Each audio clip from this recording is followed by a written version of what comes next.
घर की सुबह हमेशा की तरह जल्दी खुल गई थी, लेकिन आज की हवा में एक अजीब सी बेचैनी थी।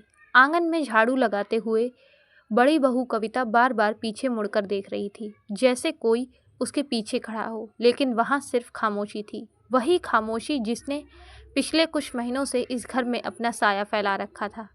कविता की देवरानी संध्या इस घर में नई नई आई थी, पर उसकी खामोशी इतनी गहरी थी कि जैसे उसके भीतर कोई तूफान दबे हुए।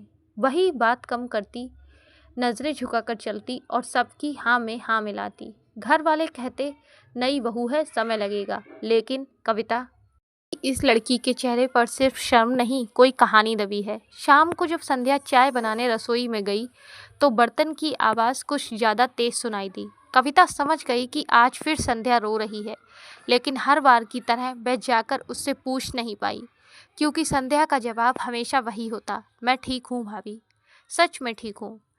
लेकिन कविता जानती थी कि सच में इससे बहुत दूर है। धीरे धीरे घर की छोटी सी खामोशी बड़ी बनती चली गई। संध्या का पति राहुल, जो हमेशा हंसता बोलता लड़का था, अब गुस्सैल, चिड़चिड़ा और खामोश हो गया था। उसकी नौकरी जा चुकी थी और वह अपनी हताशा घर पर आकर निकालता, सबसे ज़्यादा संध्या पर। कविता कई बार दीवारों से टकराती, चीखें सुनती। संध्या ने कभी अपनी बात किसी से नहीं कही। एक रात भोजन के बाद सब सो चुके थे, सिर्फ कविता की आंखें खुली थीं। अचानक उसे आंगन में कांच टूटने की आवाज़ आई। वह भाग कर बाहर गई तो देखा संध्या जमीन पर बैठी थी। हाथ कट गया था, आंखों से आंसू बह रहे थे। कविता ने बिना कुछ पूछे उसके हाथ पर मरहम लगाया और कहा, कब तक यूं चुप रहेगी संध्या? आखिर हो क्या रहा है?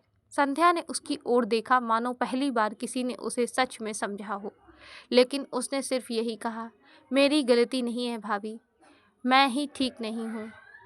कविता चौंक गई और बोली, गलती? आखिर कैसी गलती?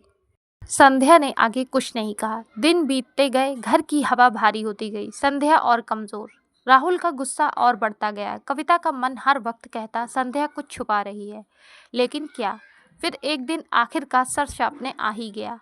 उस सुबह हल्दी की महक पूरे घर में थी। परिवार पास वाले घर की शादी में जाने को तैयार हो रहा था। संध्या अकेली थी। कविता उसे तैयार करने आई। उसके दुपट्टे की सेट करते हुए कविता का हाथ अचानक उसके कंधे से टकराया और उसने देखा नीला पड़ा एक निशान। कविता का दिल धक से रह गया। हुआ संध्या? कुछ नहीं भाभी, बस गिर गई थी। गिरने से ऐसे निशान नहीं पड़ते। संध्या की आंखों में आंसू भर आए, लेकिन वह बोली नहीं। कविता ने उसका हाथ पकड़कर कहा, तुम्हें डर लग रहा है? संध्या ने हल्के से सिर हिलाया। कविता ने आगे बढ़कर उसे गले लगा लिया। मैं हूं ना, अब सब ठीक करूंगी, तुम बिल्कुल अकेली नहीं हो। लेकिन कविता नहीं जानती थी शुरुआत थी। अगले दिन कुछ सप्ताह में उसने देखा कि संध्या घर के काम में डरी रहती है। किसी की आवाज़ जरा ऊंची हो जाए तो वह सहम कर पीछे हट जाती। उसे रात को नींद नहीं आती। कई बार वह अकेले में बैठकर खुद से बातें भी करती, जैसे उसके भीतर दो लोग हों, एक शांत, दूसरा टूटा हुआ। कविता को लगता था शायद सास ससुर, पति का व्यवहार, इन सब की वजह से संध्या टूट रही है, पर सच में उससे कभी गहरा था।